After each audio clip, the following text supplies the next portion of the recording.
O que acontece quando alguém morre? Esta foi a dúvida dos irmãos de Tessalônica. Paulo então fala para eles: não sejais ignorantes acerca dos que dormem. Você sabe de fato o que acontecerá com aqueles que morrem? Então, venha comigo, vamos estudar a epístola de Paulo aos Tessalonicenses. Primeiro e segundo Tessalonicenses vai falar sobre a vinda de Cristo. Nós precisamos entender que Tessalônica era a capital da Macedônia. Essa cidade foi criada pelos gregos e agora, no período de Paulo, estava sendo dominada pelo Império Romano. Era uma cidade que tinha cerca de 200 mil habitantes. É uma cidade importante. Paulo teve contato com essa cidade na sua segunda viagem missionária. Quando Paulo chega ali, ele vai para as sinagogas evangelizar e passa 3 sábados evangelizando naquelas sinagogas, pregando o novo evangelho de Cristo Jesus. Muita gente se converte, muita gente ouve aquele evangelho e aceita a Jesus como Salvador. Mas muitos dos fariseus viam uma ameaça e ali começaram de forma enciumada perseguir a Paulo, de forma que Paulo teve que sair daquela cidade e ir para Bereia. De Bereia, Paulo segue para Atenas e ele está sob a companhia de Silvano e Timóteo. Silvano, que é o nome latino de Silas. Timóteo, então, lá de Atenas, é enviado aos irmãos de Tessalônica para ver o que estava acontecendo naquela cidade, como é que ficou os irmãos ali em Tessalônica. Paulo, então, segue para Coríntio e ele fica lá em Coríntios e é de lá que ele vai escrever as suas 2 cartas, 1 Tessalonicenses e 2 Tessalonicenses. Essas cartas são escritas por volta do ano 51 depois de Cristo. Ele escreve 1 Tessalonicenses e logo após vai escrever 2 Tessalonicenses. Mas o que levou Paulo a escrever esta carta? O que levou Paulo a escrever essa carta foi justamente as informações trazidas por Timóteo. Timóteo tinha ido de Atenas até Tessalônica para ver como é que os irmãos estavam. E ele retorna e traz as informações para Paulo, dizendo que aquela igreja se mantinha firme na fé, na caridade, no amor, mas que havia uma distorção sobre a vinda de Cristo. Então Paulo vai justamente escrever para tratar sobre essa questão da segunda vinda de Cristo. Por isso que o objetivo dessas epístolas é justamente tratar sobre a segunda vinda de Cristo. Mas ela também tem como objetivo a defesa de Paulo, do seu ministério. Por quê? Porque os falsos mestres estavam acusando Paulo de não ser um verdadeiro apóstolo e não trazer um evangelho genuíno e verdadeiro. Então Paulo vai se defender e depois Paulo vai tratar sobre a segunda vinda de Cristo, alguns aspectos da segunda vinda de Cristo que nós iremos tratar agora juntamente com cada um de vocês. Paulo e Silvano e Timóteo, a igreja dos Tessalonicenses em Deus, o Pai e o Senhor Jesus Cristo, graça e paz tenhais de Deus nosso Pai e do Senhor Jesus Cristo. Então observe que Paulo aqui está se apresentando, está na companhia de Silvano e Timóteo. Silvano, como eu já falei, é um nome aí latino para Silas. Então Paulo está na companhia desses 2 servos de Deus. Aqui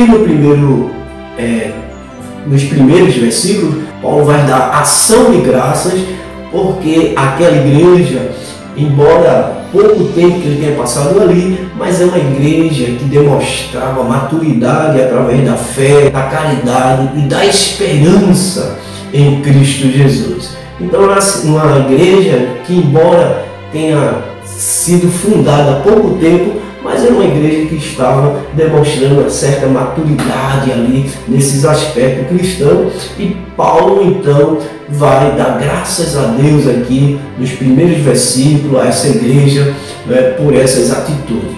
Então é uma igreja que, embora estivesse sofrendo ali umas tribulações, perseguições, mas era uma igreja que estava se mantendo na fé. Versículo 6 diz: e vós foste feitos nossos imitadores e do Senhor, recebendo a palavra em muita tribulação, com gozo do Espírito Santo. Então era a igreja que estava vivendo tribulações ali, mas recebeu a palavra do Senhor e estava firme na fé em Cristo Jesus. Então Paulo vai exaltar, né, essa fidelidade daqueles crentes, embora pouco tempo ali ele tenha passado, mas era uma igreja que estava demonstrando a maturidade.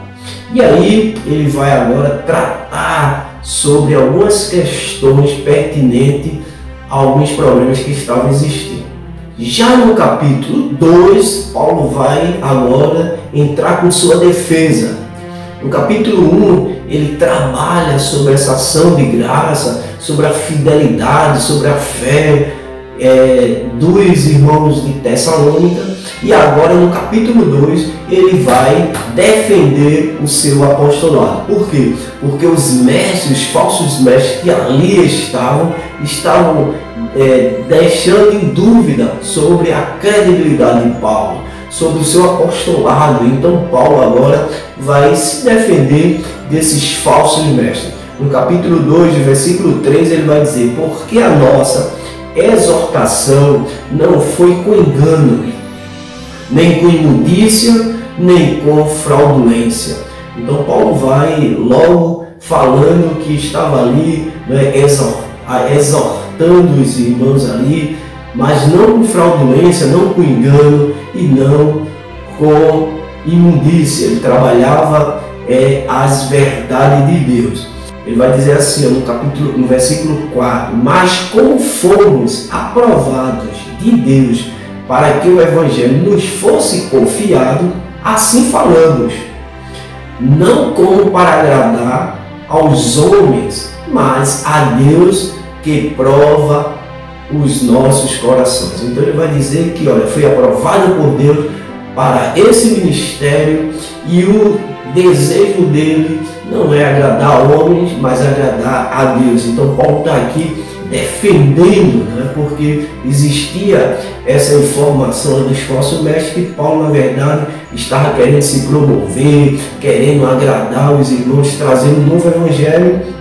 E Paulo vai dizer que não está trabalhando para agradar a homens nenhum, mas a Deus. E ele vai dizer no versículo 6 ainda: e não buscamos glórias dos homens, nem de vós, nem de outros, ainda que podíamos, como apóstolo de Cristo, sermos pesados. Então ele vai dizer aqui, que não estava buscando glória nenhuma, embora ele, como apóstolo de Cristo, pudesse fazer isso, mas ele não estava fazendo.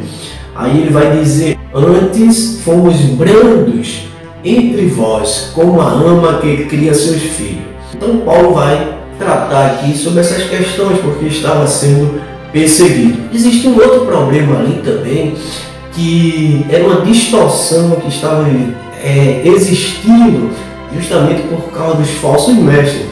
Eles falando sobre essa questão da vinda de Cristo, que era muito eminente, né? Eles esperavam a vinda de Cristo a qualquer momento, e muitos deles deixaram de trabalhar e viviam aí sem trabalho. Alguns viviam aí independente das igrejas, os falsos mestres. Então Paulo vai escrever, não é, para tratar também sobre essa questão. Por isso que ele vai dizer aqui no versículo 9: porque vós bem lembrais, irmãos, dos nossos trabalhos e fadiga, pois trabalhando noite e dia, para não sermos pesados a nenhum de vós, vos pregamos o Evangelho de Deus. Então veja que ele trabalhava de noite e dia para não ser pesado aos irmãos, né? e estava ali pregando o Evangelho. Por quê? Porque existia essa distorção aí sobre essa questão do trabalho, né, que não era mais necessário, porque a vinda de Cristo estava muito eminente. Então Paulo vai começar a tratar aqui no capítulo 2 sobre essa questão do seu apostolado.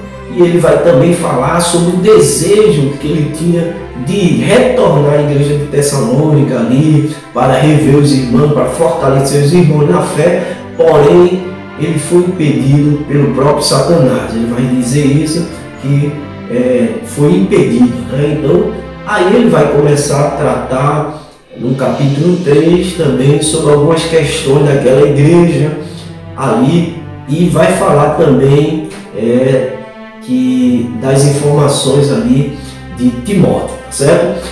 No capítulo 4 ele vai adentrar agora as exortações, né, sobre essa questão da vinda de Cristo, que nós vamos ver agora. A primeira exortação está lá no capítulo 4, é sobre a santificação, é sobre nós sermos santos. E por quê? Porque Paulo estava falando sobre a vinda de Cristo. E um dos aspectos necessários para nós sermos arrebatados com a igreja é sobre a questão da santificação.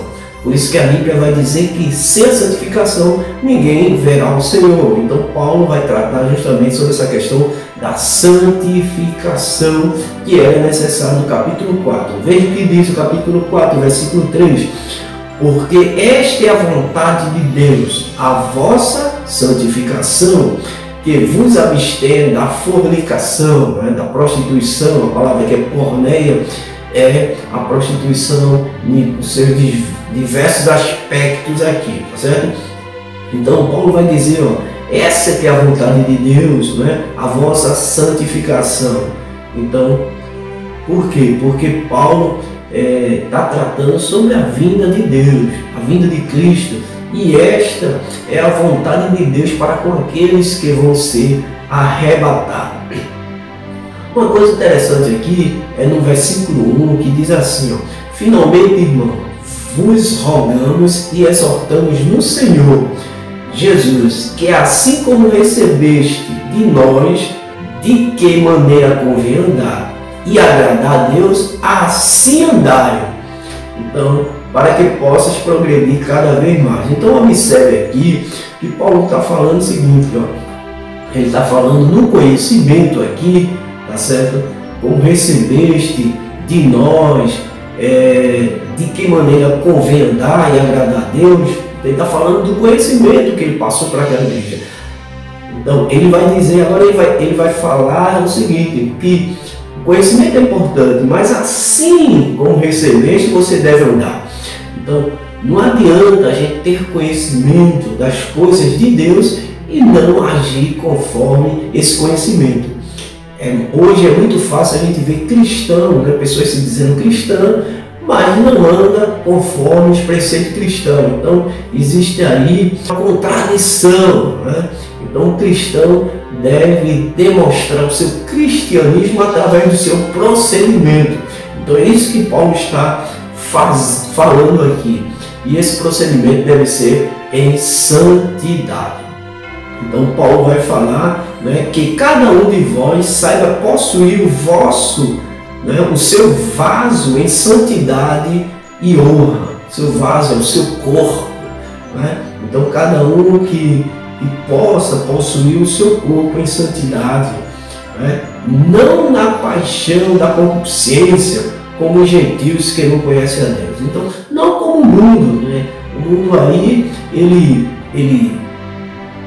age, né, de todo jeito, de toda forma, ele dá vazão à sua carne, à sua concupiscência, à sua vontade. Mas nós cristãos não podemos agir dessa forma. Então é isso que Paulo está falando. E depois Paulo ainda vai falar no versículo 6, ninguém oprima ou engane o seu irmão em negócio algum, porque o Senhor é vingador de todas essas coisas. Aqui Paulo está falando do relacionamento que deve existir entre os irmãos, principalmente entre os cônjuges, que não deve haver esse engano, a traição, né? Então Paulo vai falar sobre essa questão e ele vai finalizar aqui dizendo: porque não nos chamou Deus para a imundícia, mas para a santificação. Então o primeiro tópico aqui que Paulo vai falar é sobre essa questão da santificação, que nós devemos viver uma vida de santificação. No versículo 10, Paulo vai então elogiar aqueles irmãos ali, né, mais uma vez, que estavam vivendo o verdadeiro sentido do Evangelho através da caridade, da assistência. E Paulo vai dizer que eles deveriam continuar fazendo isso diariamente. Né? O versículo 10 vai dizer: porque também já assim fazeis para com os irmãos que estão por toda a Macedônia. Então veja que eles já fazem. Mas Paulo vai dizer: exortamo-vos, porém, a que ainda nisto aumenteis cada vez mais. Ele está falando em relação ao versículo 9, que diz assim: quanto, porém, ao amor fraternal, não necessitais de que vos escreva, visto que vós mesmos estáis instruídos por Deus, que vos ameis uns aos outros. Aí ele vai dizer: porque também já assim fazeis. Então Paulo está dizendo, olha, que esse amor fraternal que aquela igreja ali fazia um para com os outros, que eles deveriam continuar fazendo diariamente, tá certo? Então nós, como cristãos, devemos fazer isso, né? O amor fraternal constante em nossa vida. E aí Paulo vai tratar de outro assunto agora, no versículo 11, que é: e procureis viver quietos, e tratar dos vossos próprios negócios, e trabalhar com vossas próprias mãos, como já vos temos mandado. Então Paulo aqui vai falar sobre a necessidade de trabalhar. E ele já tinha mandado no capítulo 1 falar sobre isso. Por quê? Porque as pessoas estavam deixando de trabalhar, porque Jesus poderia voltar a qualquer momento, não podia ter a necessidade de trabalhar. Então a gente precisa ter muito esse cuidado aí, embora nós estamos esperando a vinda de Cristo a qualquer momento, mas nós, enquanto Jesus não volta, nós não devemos parar nossas atividades, mas trabalhar, né, para não ser pesado aos irmãos e para não passarmos por necessidades em vão, tá certo? Então nós devemos trabalhar e aguardar a vinda de Cristo em santidade. Então Paulo vai falar sobre isso. E agora no capítulo 4, ainda no versículo 13, Paulo vai entrar no cerne da questão. Ele vai dizer assim: não quero, porém, irmãos, que sejais ignorantes acerca dos que já dormem, para que não vos entristeçais como os demais que não têm esperança. Então veja, o povo estava ficando entristecido, estava triste. Por quê? Porque eles estavam ali combatendo na fé, esperando Jesus, achando que Jesus ia voltar a qualquer momento ali para arrebatar a igreja, para eles subirem. E o que acontece? Muitos desses irmãos estavam morrendo. E aí vai morrendo um, vai morrendo outro, e eles começaram a ficar entristecidos. O que é que vai ser agora? O que vai acontecer com esses irmãos que morreram? Existia aí um pensamento na cultura grega que não existia a ressurreição, Então, e que falava também sobre a imortalidade da alma. Então eles estavam aí confusos, entristecidos, porque não sabiam o que ia acontecer agora com aqueles irmãos que morreram em Cristo Jesus. Então Paulo vai falar justamente isso: não quero, porém, irmãos, que sejais ignorantes acerca dos que já dormem.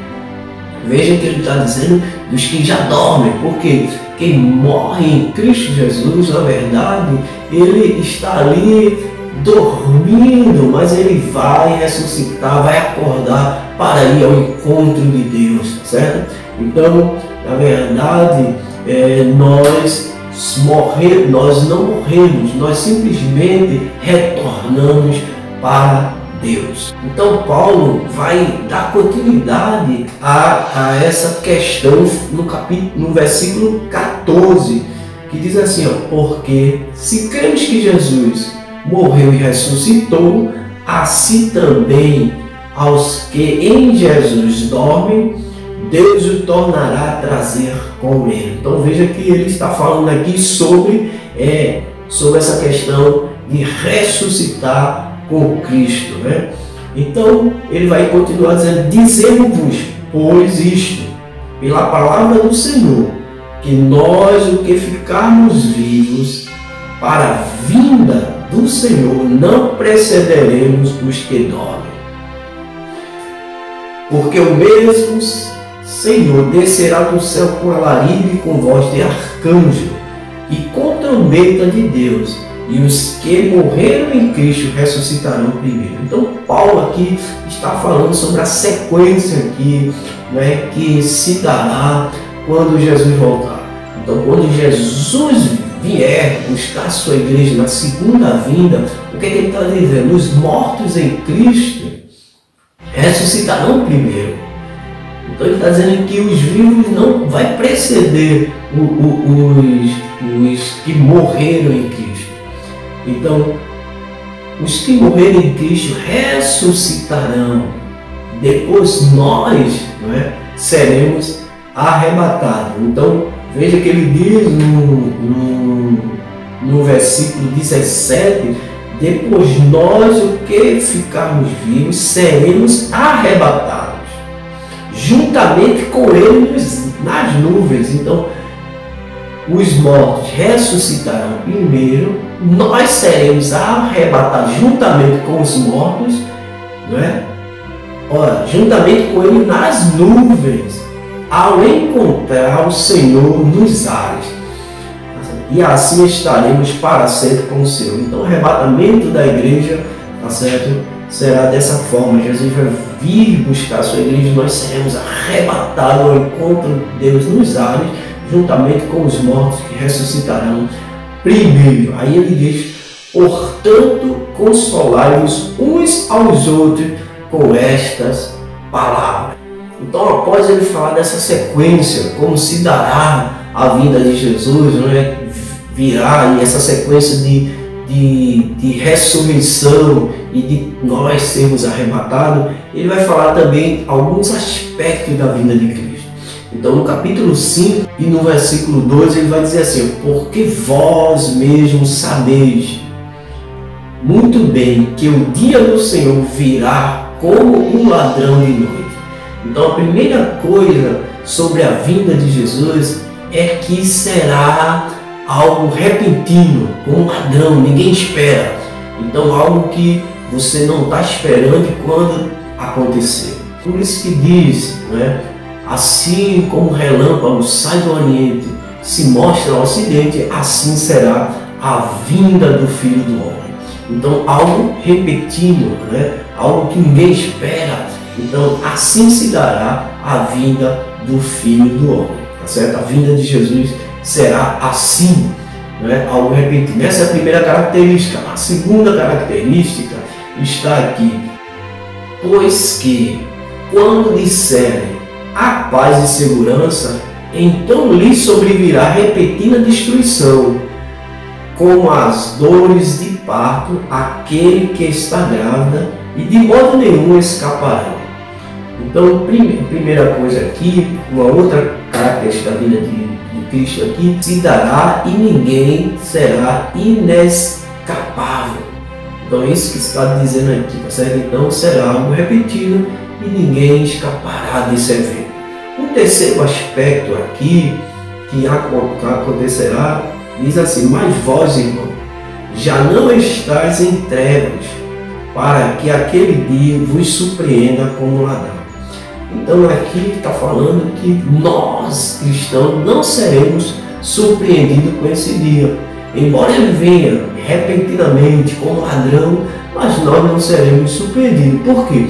Porque nós estamos vivendo uma vida de santidade. Então é isso que Paulo está falando, olha, viva uma vida de santidade, ande conforme eu vos ensinei, porque quando Cristo voltar repentinamente, nós não seremos surpreendidos. E aí no versículo 12, Paulo vai falar e rogamos-vos, irmãos, que reconheçais os que trabalham entre vós e que presidem sobre vós no Senhor e vos admoestam, e que os tenhais em grande estima e amor por causa da sua obra, tende paz entre vós.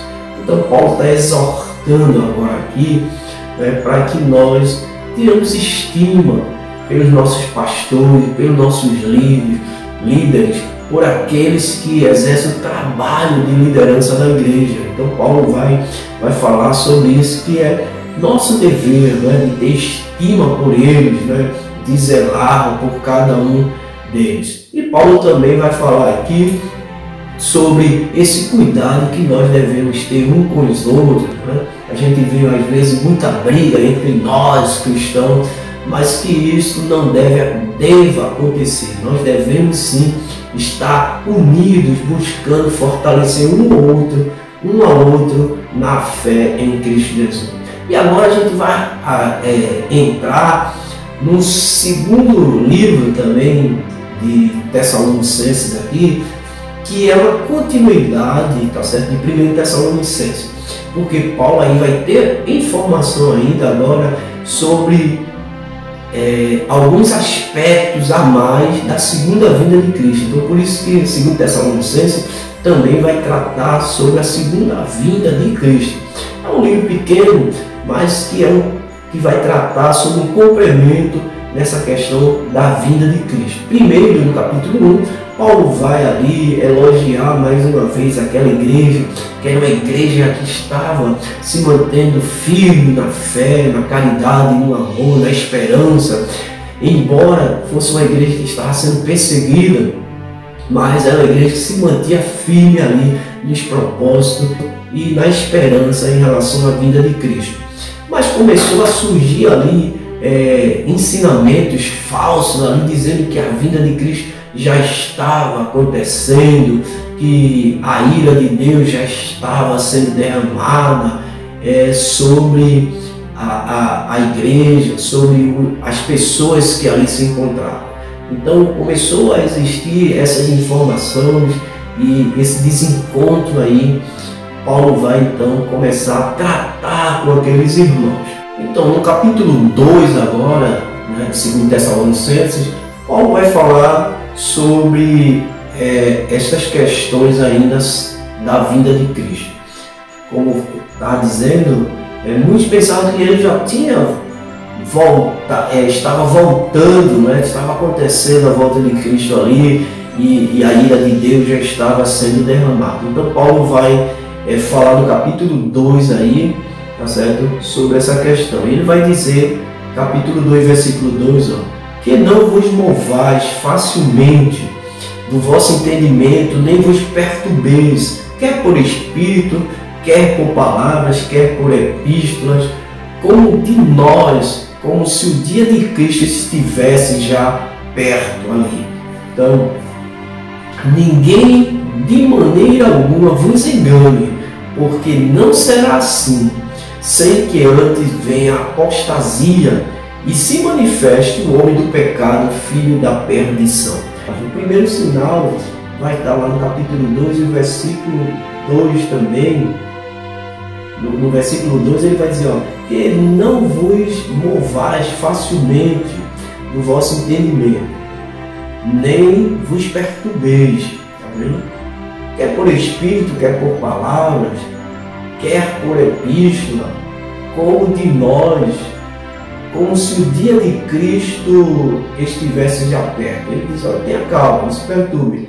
Aí ninguém de maneira alguma vos engane, porque não será assim antes que venha a apostasia, e se manifeste o homem do pecado, filho da perdição, também conhecido como anticristo. Então, duas coisas vão acontecer. Primeiro é a apostasia, Então, que vai acontecer é essa apostasia muito forte, né, que vai acontecer. Tanto a apostasia teológica, que é a questão aí do evangelho fácil, né, propagado hoje, também como essa apostasia aí moral, né, pessoas vivendo de todo jeito dentro das igrejas dizendo que são crentes. Então veja que primeiro vai haver uma apostasia, um abandono da fé aí, e isto sim sinaliza que a vinda de Cristo está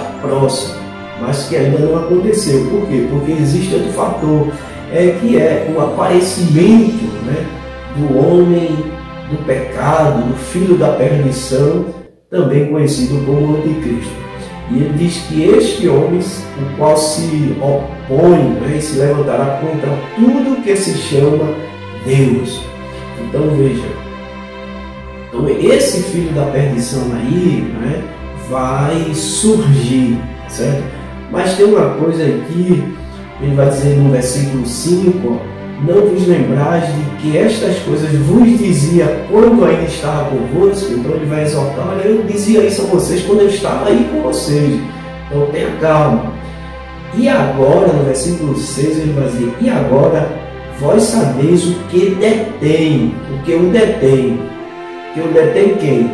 O filho da perdição surgir, né? Para que o seu próprio tempo seja manifestado. Então ele está dizendo que existe algo que detém, né, o aparecimento do anticristo, e esse algo é o Espírito Santo, e nós somos templo e morada do Espírito Santo. Então, quando a igreja for arrebatada, aí sim surgirá esse filho da perdição, né, o homem do pecado, também conhecido como anticristo. Então vai surgir. Então só aparecerá esse anticristo depois que a igreja for arrebatada, né? Então veja que não há motivo aí para se achar que a vinda de Cristo estava se dando ali e tal. Então foi isso que Paulo escreveu, certo? E aí Paulo vai tratar sobre essas questões, e no capítulo 3 ele vai exortar os irmãos aí, tá certo? Vai tratar sobre algumas exortações, capítulo 3, versículo 3, mas fiel é o Senhor que vos confirmará e guardará do maligno, né? Ele vai pedir oração por ele, também, né, para que os irmãos continuem orando por ele. E ele vai dizer assim, ora, o Senhor encaminha os vossos corações no amor de Deus e na paciência de Cristo. Então ele vai agora começar, dar conselho aos irmãos sobre se manter na fé. O objetivo é esse, é que nós possamos edificar uns aos outros. Então Paulo aqui vai finalizar a sua segunda epístola, né, tratando aí sobre essas questões da segunda vinda de Cristo. Então eu espero que você tenha sido abençoado, tá certo? Sobre o estudo dessas duas epístolas aí, e Deus lhe abençoe e até a próxima, em nome de Jesus.